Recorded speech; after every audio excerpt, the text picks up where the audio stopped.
This Bloodborne series covers how to do all quests and missable content in order so that all choices and rewards will be available.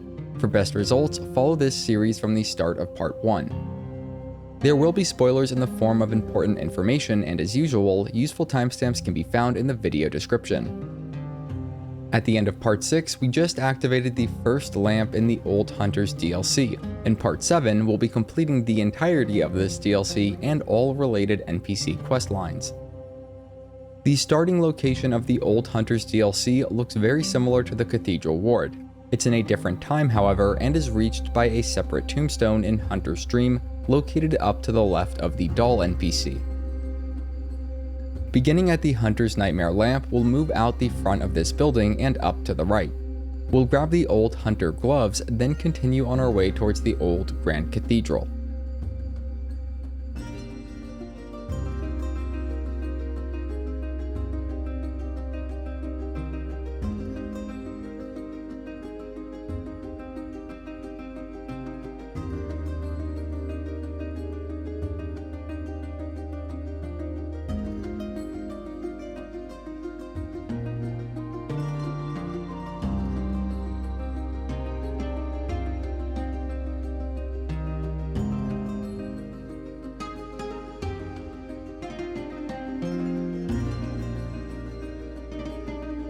Moving up the first set of stairs, we'll go up left onto a ledge, then drop down to an elevated area.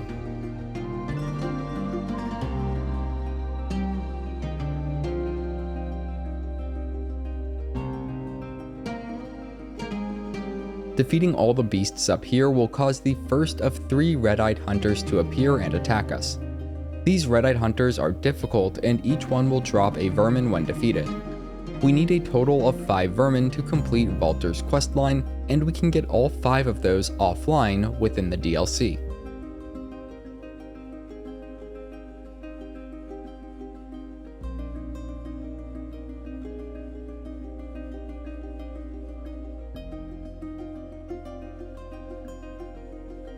We'll next grab the Beast Cutter weapon on our way back down to the bottom of the stairs and start moving up towards the old cathedral again.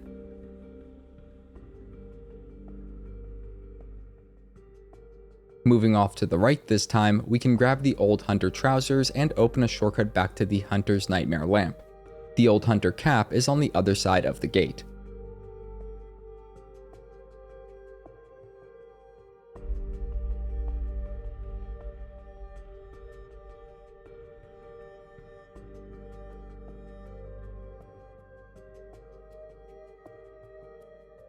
Turning around, we will continue on our way towards the old Grand Cathedral, grabbing the Old Hunter garb along the way.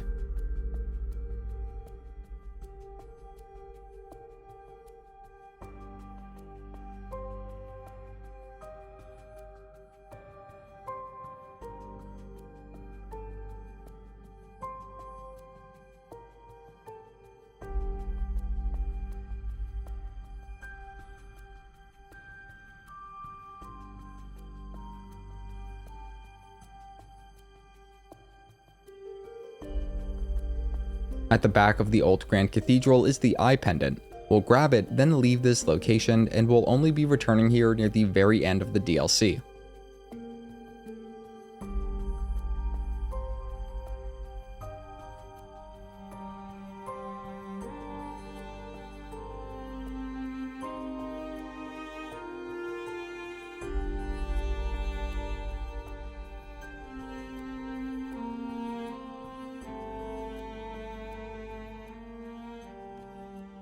Upon exiting the old Grand Cathedral, we will move left to a new area, which is defended by mounted turrets.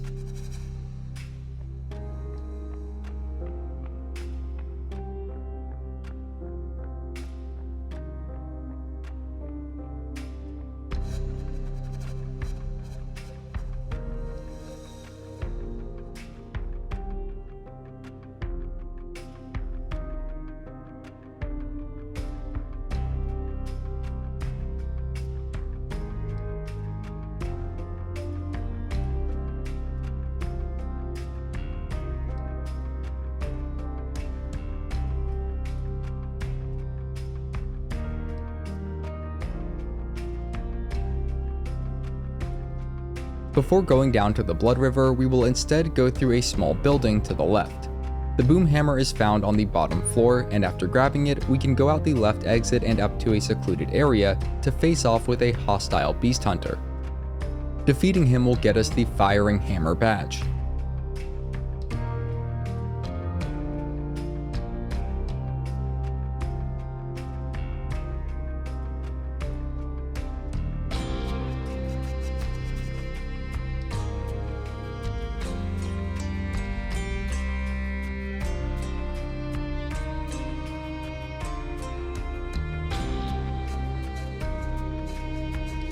We will then backtrack a short distance into that small building and go out the exit near the top of the stairs to get the old Hunter top hat.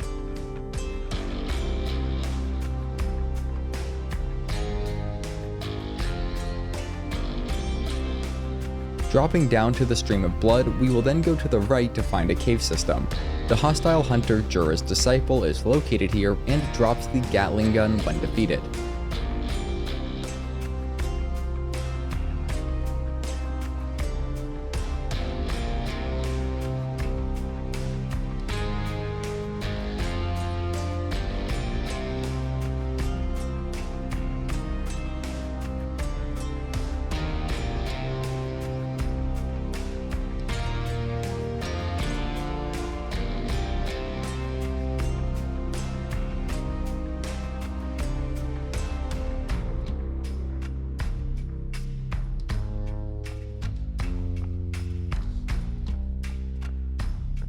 We can grab a bloodstone chunk as we move to the back of this cave to get the Amygdalan arm weapon before making our escape.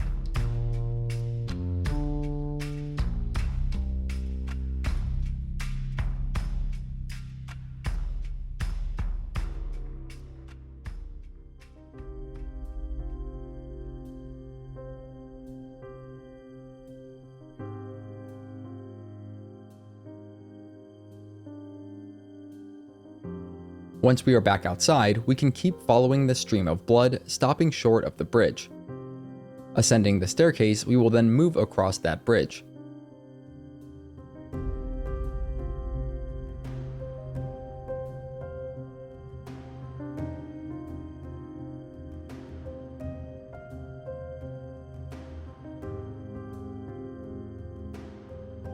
A new NPC, Simon, is found along this path, and when speaking to him, we must respond, "Nightmares are fascinating." We can then open a shortcut to the left, which leads directly back to the Hunter's Nightmare Lamp.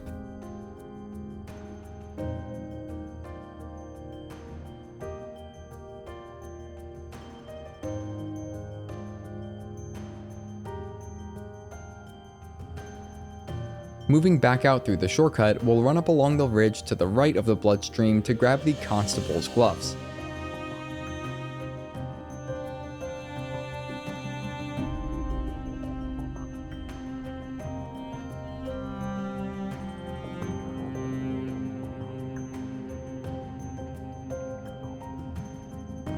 We can then go back into the bloodstream and keep moving up it, stopping to grab the Constable's trousers from between 3 blood liquors.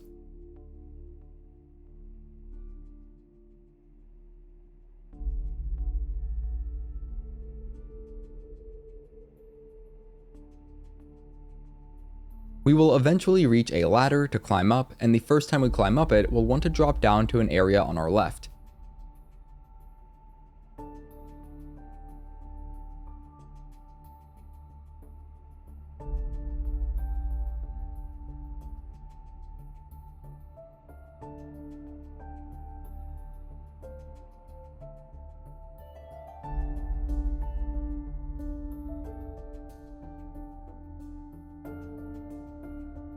Grabbing the Beasthunter Saif here will cause the second red-eyed hunter to appear and start attacking us. Defeating him will get us our second Vermin.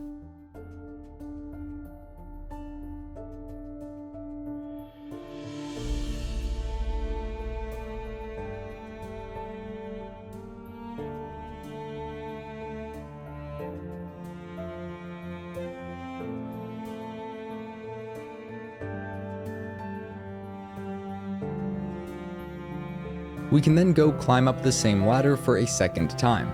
This time we will drop down onto the wooden beams behind us to get the Constable's garb, before climbing up the ladder for a third and final time.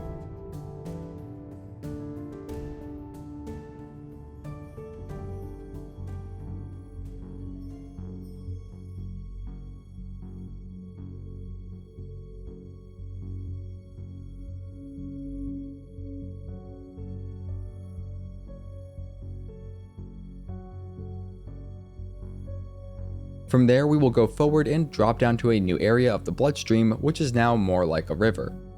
We'll go left first to grab the Butcher armor set, then backtrack and go along the right wall of the main path to reach the next lamp.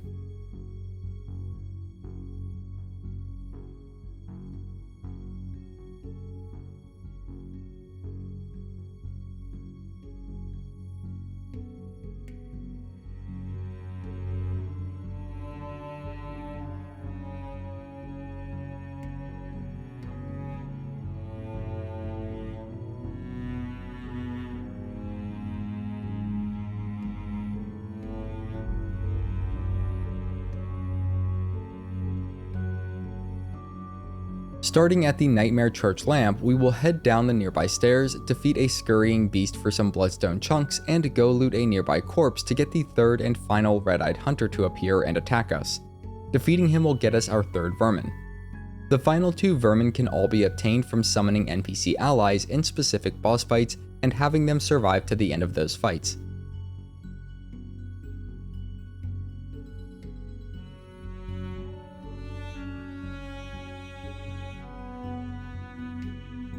For now, we will drop down to the bloodstream below and move along it to get the Whirligig Saw weapon, before returning to the lamp by whatever means we prefer.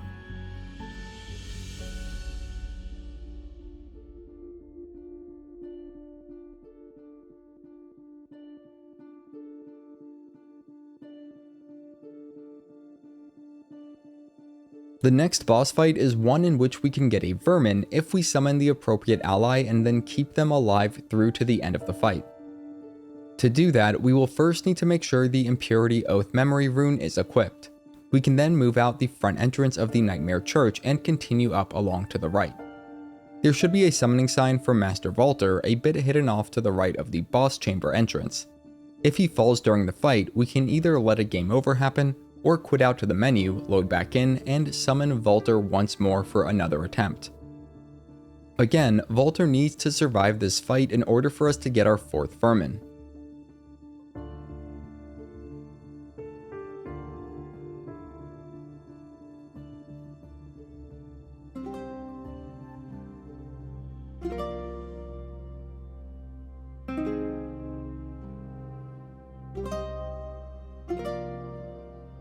You can pause now if you want to fight the boss blind. For everyone else, Ludwig the Accursed is most vulnerable to fire damage and has moderate resistance to every other damage type, while being particularly resistant to arcane damage in Phase 2. In order to keep Valtr alive, we will need to play very aggressively. My tactic was just to stay on Ludwig's sides and spam charged heavy attacks as often as possible. Overall, it worked pretty well.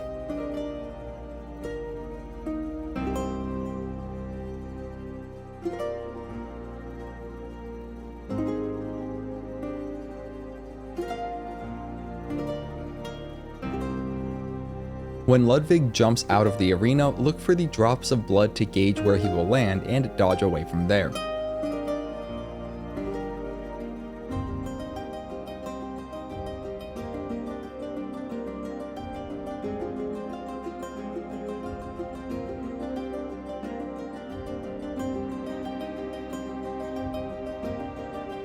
At half health, Ludwig will go to Phase 2, the Holy Blade. He begins employing AoE and ranged attacks, powered by the sword. Still, if you are using the same build as me, you should not have too much difficulty with the rest of the fight.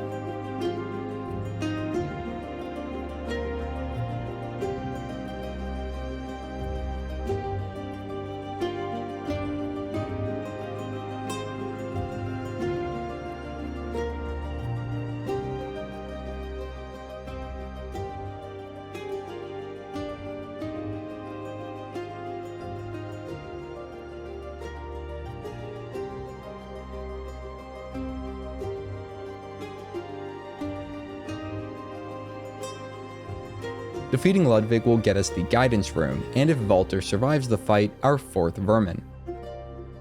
This next part is important, so I would watch ahead. Ludwig's severed head will appear nearby, and we can speak to the head if we want, and must then attack and defeat it to get the Holy Moonlight Sword. You might get some special dialogue if you equip the White Church armor set before speaking with Ludwig's head the first time, but I was unable to test this. Also, I'm not sure it's worth doing, but I'll be investing stat points in a way that allows me to use the Holy Moonlight Sword, more because it looks cool than anything else.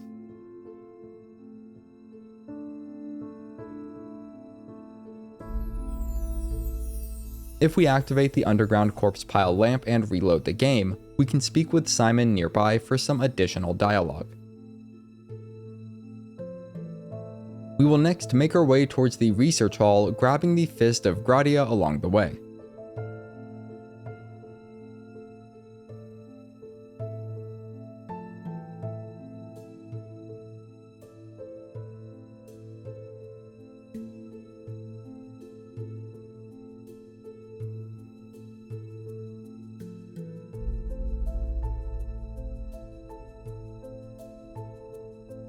Entering a large room, we'll need to insert the eye pendant to activate a very unusual looking lift, which will bring us up to the research hall lamp. After activating that, and before going through the research hall, we'll want to take the lift back down to the floor below, then activate it once more and step off it so that it rises up without us. This will bring up a second hidden lift from below.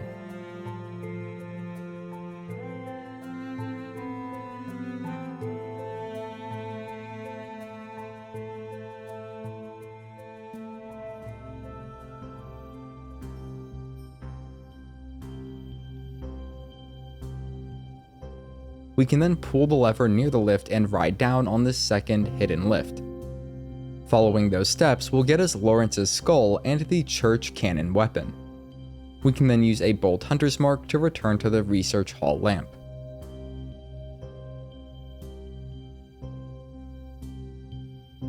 The research hall is pretty complex and there are lots of things we need to do. I'm not sure this is the most efficient way to do it all, but it is a lot more efficient than it could be. The only thing we absolutely must not do is to kill Adeline, an NPC that looks like a Clocktower patient enemy but is strapped into a chair in one of the rooms on the bottom floor. The first thing we will do here is unlock the shortcut to Adeline while grabbing various important items and unlocking other shortcuts along the way. To that end, we will move up the first set of stairs, then up the stairs to the right and through the chambers that follow it.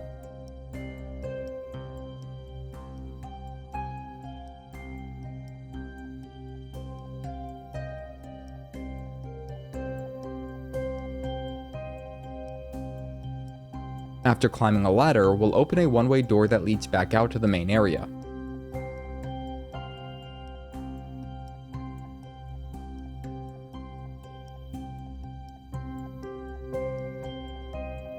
We'll go to the right, then up another staircase that winds around the central tower.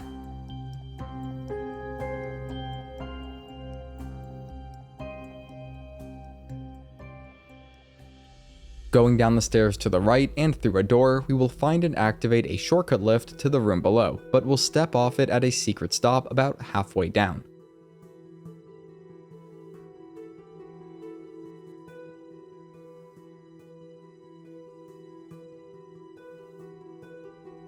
We'll then go out to the left and down a staircase towards the central tower, and possibly past a hostile hunter, to a lone platform where we can defeat our first patient head, and get a brain fluid.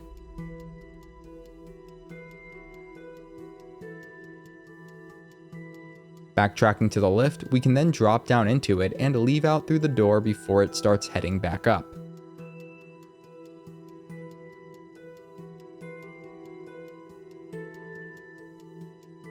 We can drop down the ladder to another room where the old hunter armor set is found, and open a one-way door before heading back up that ladder.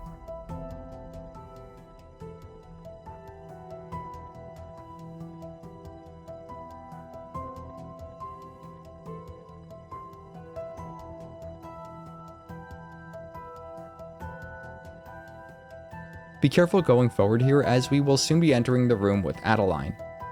There's a second lift in this room that we need to call to our location by pulling a lever. It will take us down to the room where Adeline is located.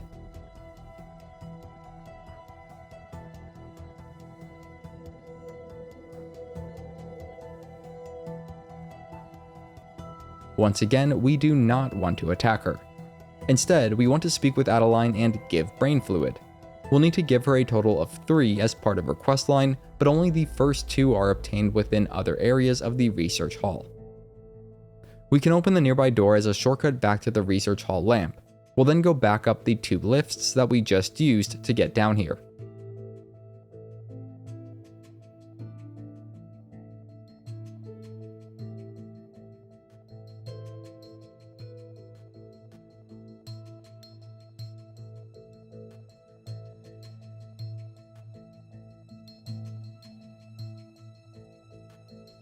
Once at the top of the second lift, we will go out to the central area and ascend up the spiral staircases and a short ladder to reach the rafters.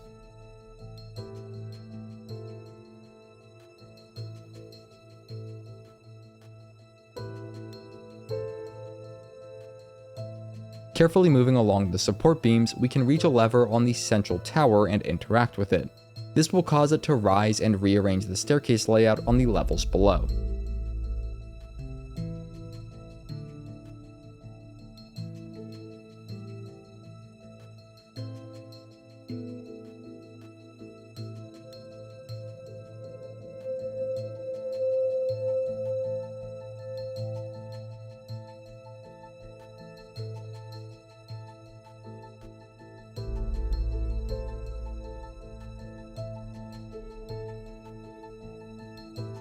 Up on this highest level, we can move along the grid of support beams to reach and defeat our second patient head for another brain fluid.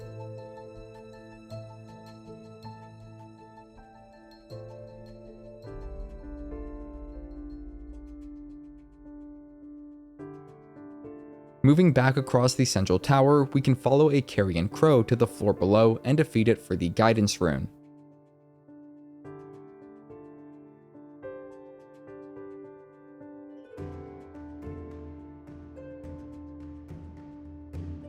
Next, let's start making our way back down to the floors below.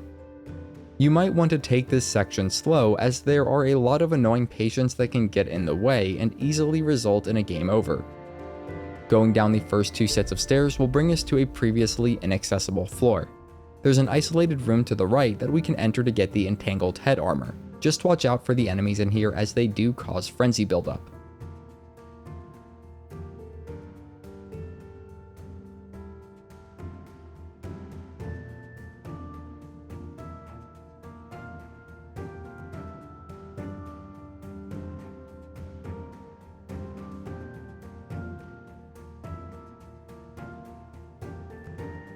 Moving back out of the room, we will go to the right and loop around this floor to reach a new staircase leading down to a lower part of the central tower.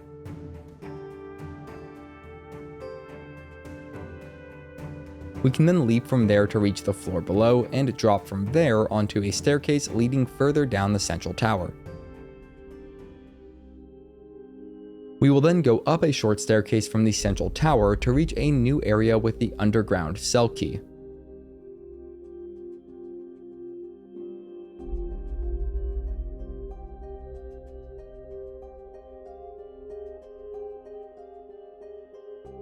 Finally, we can go all the way down the central tower to reach an isolated platform where the lock shield is found.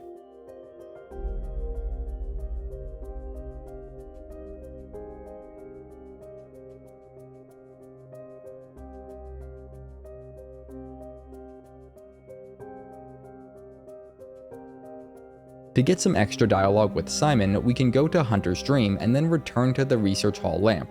Simon should be standing nearby.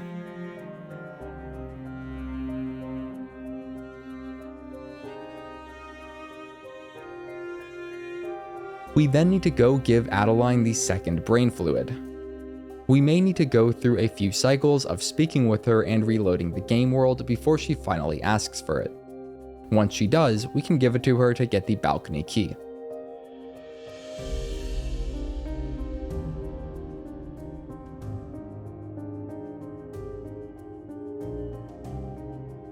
Before we wrap up that questline, let's go open the other door on the bottom floor with the balcony key.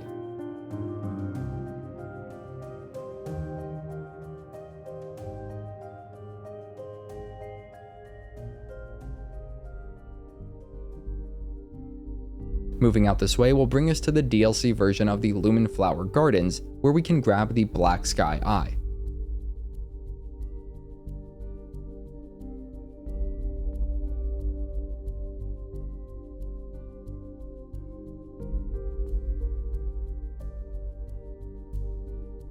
Dodge rolling our way through the nearby window, there is a scurrying beast here that will drop a couple of bloodstone chunks. We can also leap across a gap to reach a chest containing a pulsing damp blood gem 5.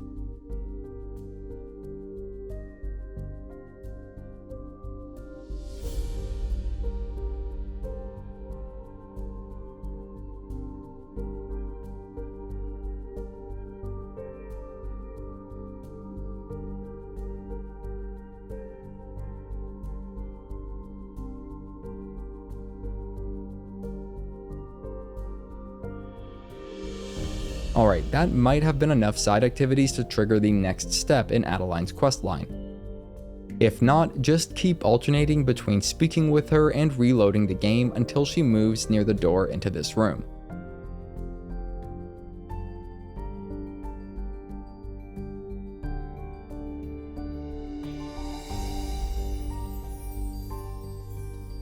Then wait a few moments if needed, talk with her, and strike her to get the third brain fluid.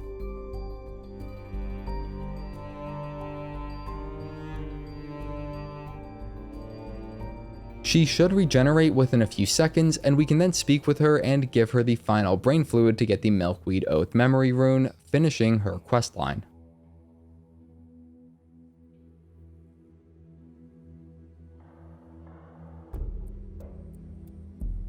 I'll also add that there are plenty of enemies that drop bloodstone chunks on the bottom floor of the research hall for anyone else that wants to upgrade and use the Holy Moonlight Sword. The Holy Moonlight Sword is particularly useful against one of the upcoming boss fights, so I'm going to upgrade and start using it now. With that, let's cover how to reach and defeat the next two major bosses. Starting from the research hall lamp, we will go up the first lift from the room with Adeline.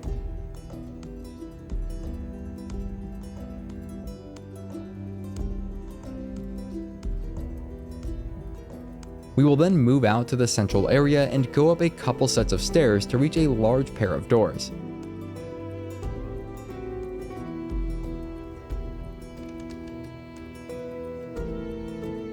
Opening these will start the next boss fight, and you can pause now if you want to fight it blind.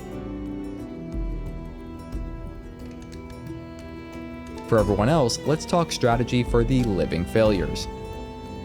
This fight can be tedious. We basically need to defeat a bunch of celestial kin enemies that are resistant to all but thrusting physical, fire, and bolt damage.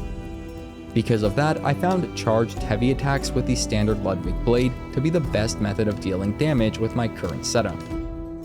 Also, when we see them all raise their hands towards the sky in unison, we need to take cover near the giant flower at the center of the arena. It will protect us from the bulk of meteor-like projectiles that fall from the sky moments later. Again, overall I found this fight to be pretty tedious, and while my strategy did end up working, I am by no means convinced that it was the best strategy. So if you have one that works better, please let me know about it in the comments. Also, I used the empty phantasm shell to enchant my weapon, but I think that might have actually worked against me. I probably would have been much better off with some bolt or fire paper.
However it's managed, defeating the living failures will get us the Astral Clocktower key, and cause the Lumenwood Garden lamp to appear nearby.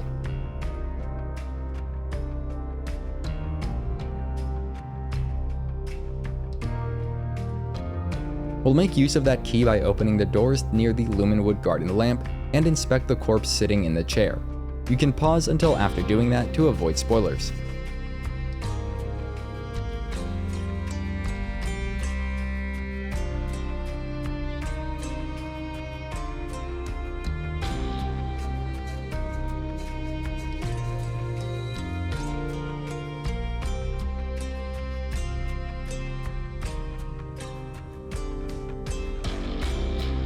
Lady Maria is one of the tougher fights in the DLC, and it's also a really cool fight.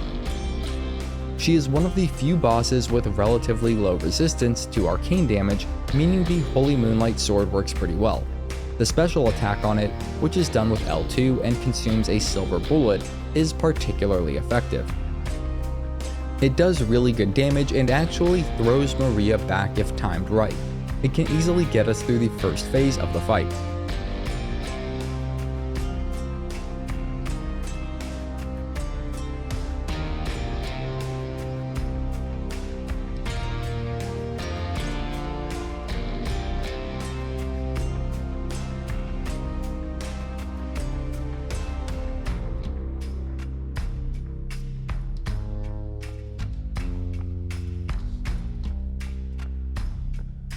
At around a little more than half health, Maria will transition to phase 2 and begin performing blood-infused attacks.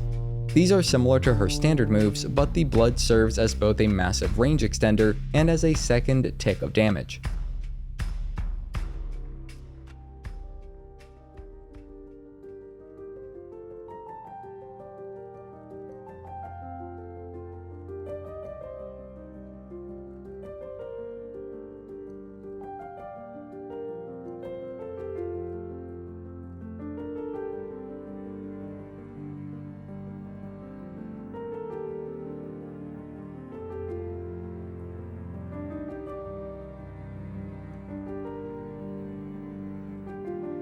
At around 1/3 of remaining health, Maria will enter phase 3.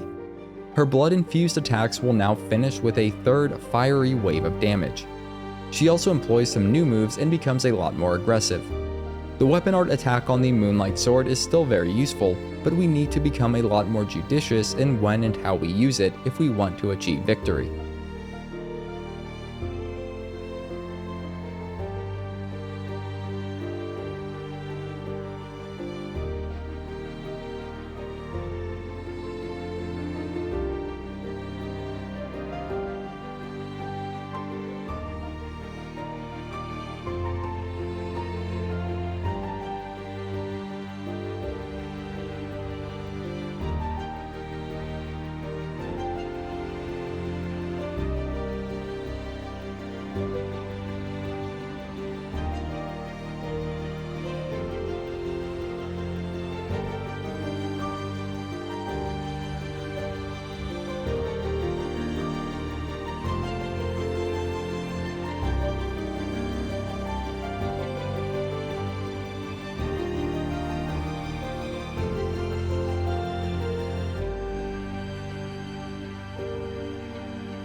However it's managed, we can discover the Astral Clocktower lamp nearby and pick up the celestial dial that Lady Maria dropped.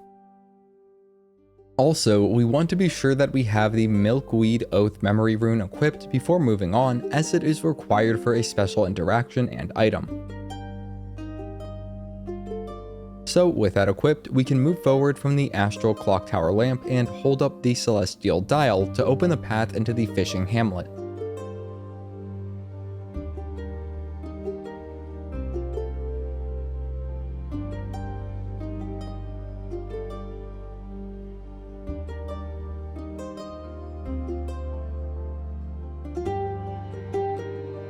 Having the Milkweed Oath memory rune equipped will allow us to interact with the NPC near the entrance of the hamlet to get the Accursed Brew hunter tool.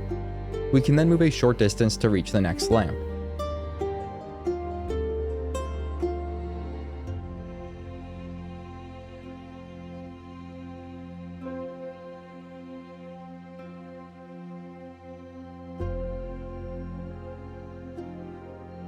We'll no longer need the Milkweed Oath memory, so feel free to equip whichever you want to use, then return to the fishing Hamlet lamp. The first thing we want to do here is move through the Hamlet and open a shortcut back to the lamp. We will almost certainly be making use of this shortcut as we are about to engage with what I consider to be one of, if not the most frustrating encounter across all Souls games, at least that I've played up to this point.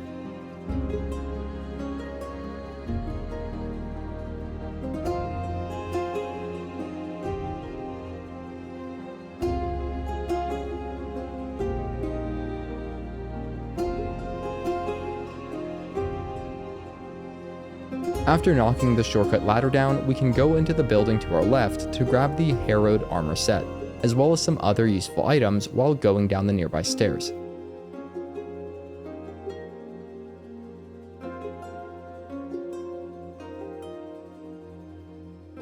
We'll then go back out to the center of the hamlet and drop down into the water well. This is that super frustrating part I alluded to. We will need to defeat not just one, but two giant fishmen, which are basically land sharks. I died more times than I cared to admit trying to defeat them. The only real advice I can give on strategy is to try and damage down the first one as quickly as possible. From what I gathered, a timer will start as soon as we start attacking it to when the second fishman will enter the fray. It is somewhat possible to dodge a single fishman's attacks and get in decent damage, but all bets are off once there are two to deal with. The tiny Tonitrus was a little useful here to finish one of them off when it was at low health, but still this just took a lot of tries to do. Unfortunately, it is necessary to do this for the Platinum Trophy in the Old Hunters DLC, as defeating both giant fishmen down here is what gets us one of the weapons, Rakuyo.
However it's managed, once we finally get over that hurdle, we can go back up to the hamlet and run through the rest of it to reach the next lamp at the Lighthouse hut.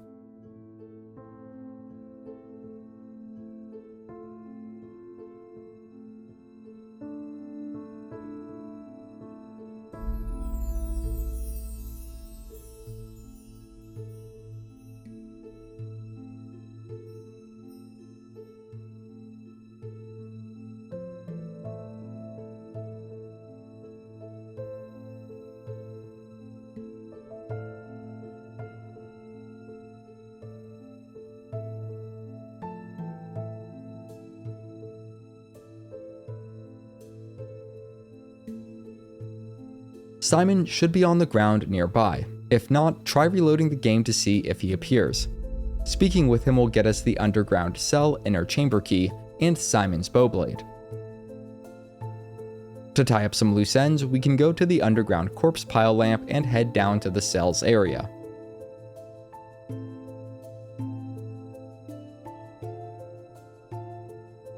We can open the first cell to our left and defeat the man inside for Yamamura's hunter armor set. A red hunter will appear as we move deeper into the cells, and defeating him will get us the Braider's Testimony head armor.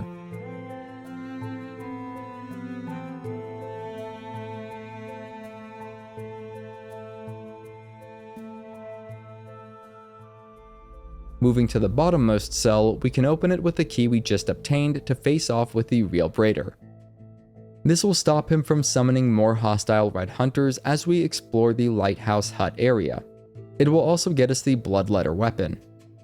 This is essentially the end of Simon's questline.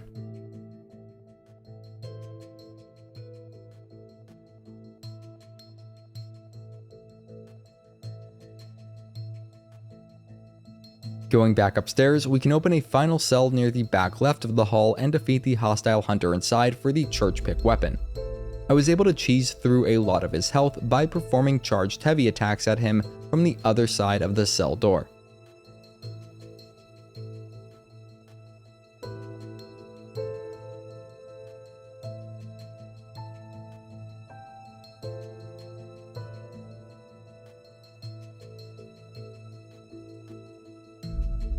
Now let's work through the area surrounding the Lighthouse hut lamp. Moving outside, we will go to the left and cross over a couple of bridges to get the bloodied armbands.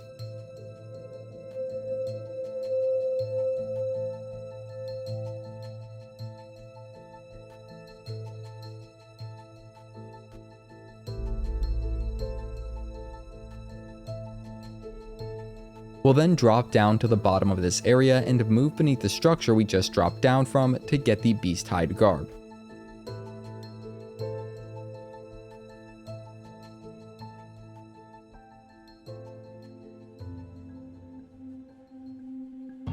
We'll then go back out and run through the water to reach a tall ladder, crossing our fingers that we don't get hit by projectiles on our way up.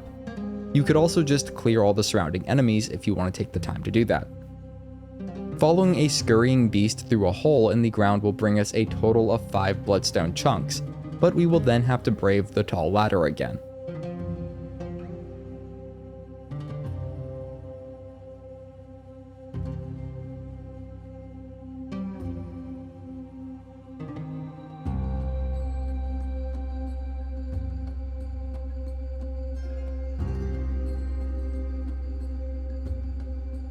This time around, we will eschew the hole in the ground and instead move out the other door and across a series of bridges as well as one short ladder to reach the nearby cave system.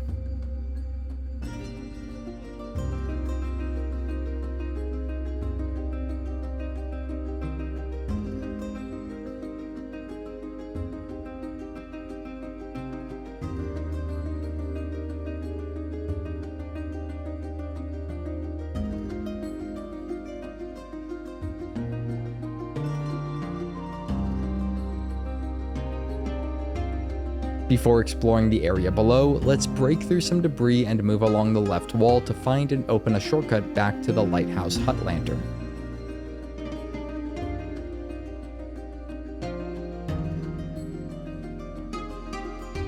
We can then turn around and go across a short bridge to reach a ladder leading down below.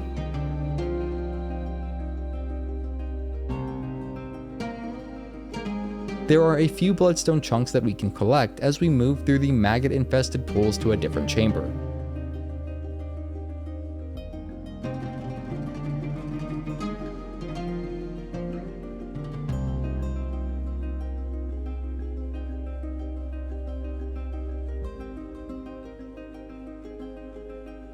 Keep your health topped off as we proceed, as there are a couple of winter lanterns roaming this area. We'll move straight ahead to reach a dead end where the bloody trousers are found. Turning about, we'll go down the tunnel to our right, then right again, dropping down to a lower area with a large pit.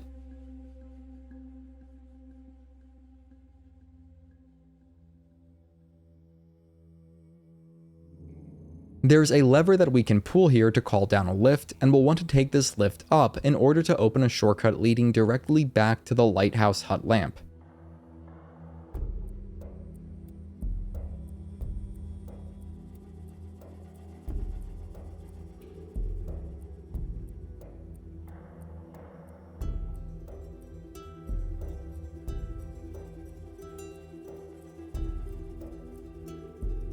Going back down to the caves, we can then move along the tunnel to the right of the nearby ladder and just keep going along to the right to avoid the pesky winter lanterns. This will bring us to another maggot-infested area where we can get a rare blood rock and an odd bolt damp blood gem 5.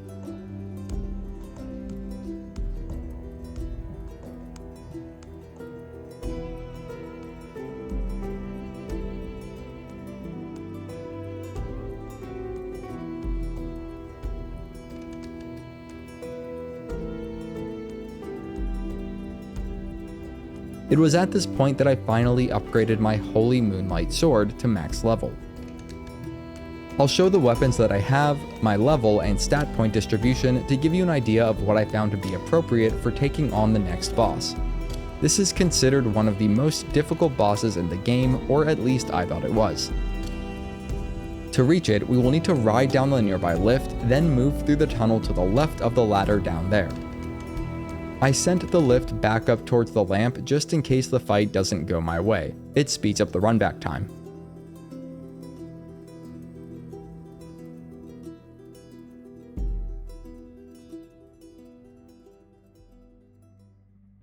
You can pause now if you want to fight the boss blind.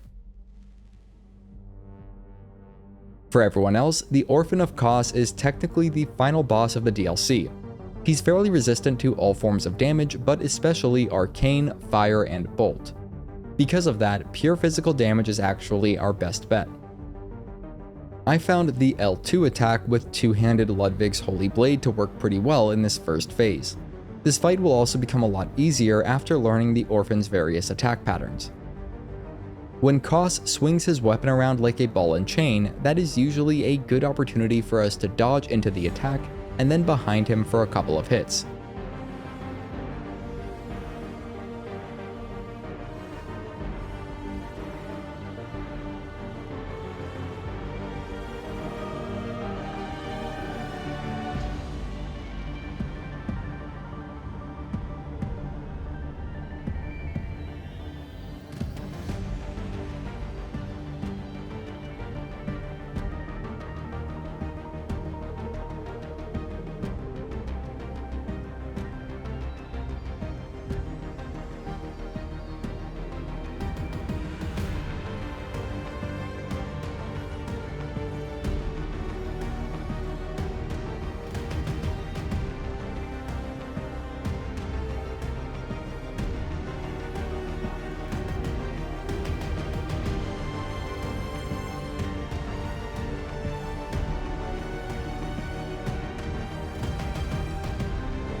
At around half health, Kos will become enraged and employ much more aggressive forms of attacks. Once again, I think his attacks are more easy to avoid by dodging towards him, as opposed to away, and overall it is better to try and end this fight as quick as possible.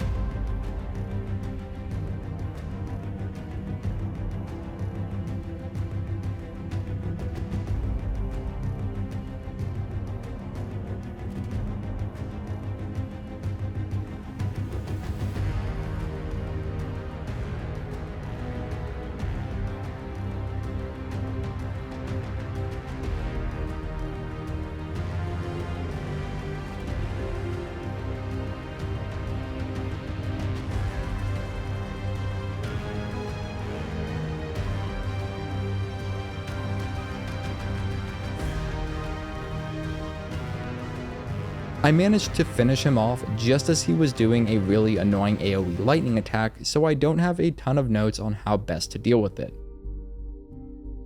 Defeating Kos will get us the Kos Parasite weapon and cause a lantern to appear nearby. I didn't want to get the final DLC cutscene just yet, as there is still one more boss we have to defeat. So for now, I just lit the lamp and we can come back here later. A quick note for the Kos Parasite. It only reaches its true potential when equipped alongside the Milkweed Oath Memory Rune.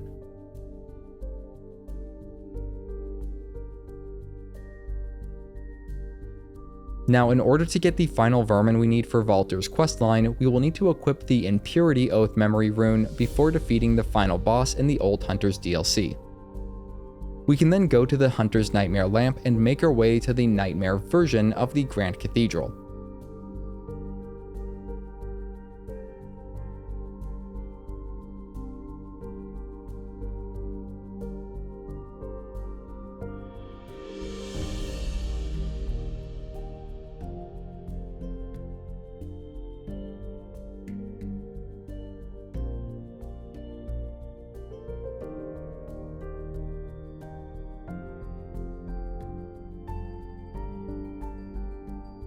We should find the summoning sign for Valtr just after entering the cathedral, and we must both summon and keep Valtr alive until the end of the upcoming boss fight.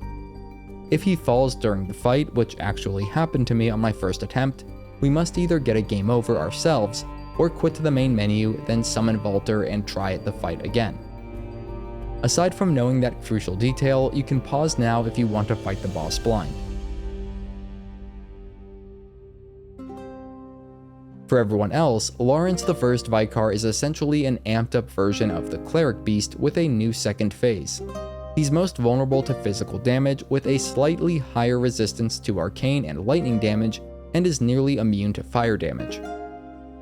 The First Vicar is not a pushover by any means, but we need to be as aggressive as possible, as our main goal is to keep Valtr alive by any and all means. This becomes a lot more difficult once the second phase of the fight starts.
At a little less than half health, Laurence will enter his second phase, in which he becomes a crawling, lava-spewing torso. His sweeping attacks become very dangerous, and his movements leave behind a trail of lava that hurts to step in. As you might have guessed, Valtr can very quickly end up falling here, and so we need to balance our efforts to finish the fight quickly, with an awareness and readiness to stop dealing damage and quit out to the main menu if Valtr does end up dying.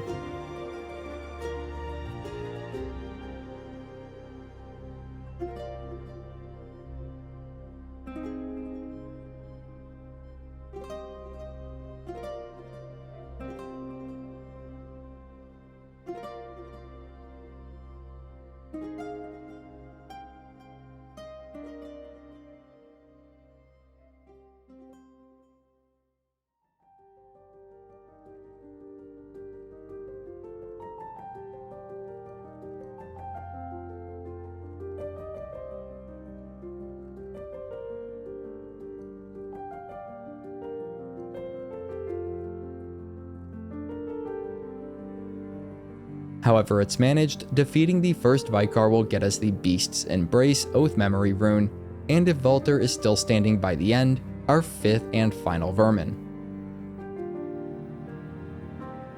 Returning to the coast, we can swipe the shadow standing near the water to initiate the final cutscene for the Old Hunters DLC, bringing it to an end. The last thing we will cover is the end of Valtr's questline. With the 5 vermin we obtained throughout the DLC, we can return to Valtr near the Forbidden Woods lamp and use them from our inventory before speaking with him. Crushing 1 vermin before speaking with him will get us the League Staff and the League Oath. Crushing the other 4 vermin for a total of 5 and then speaking with Valtr will complete Valtr's questline. We can then reload the game to get our final reward, the Master's Iron Helm. Also, with Valtr gone, the hostile hunter Madara's twin will appear near the Forbidden Woods lamp and attack us. Defeating him will get us the Madara's Whistle item. If you're having trouble or need any clarification on what was covered in this guide, you can reach out to me in the comments where I will do my best to help. Our final major objective is to complete all unique content related to the Chalice dungeons, and then unlock all remaining trophies and game endings, all of which will be covered in part 8 of this series. You can find that over on my channel, and if you're new, consider subscribing. You're helping me feed my cats, Marshmallow, and Coco. Have a great day. If you're here today, have a great Thursday, and as always, thanks for watching.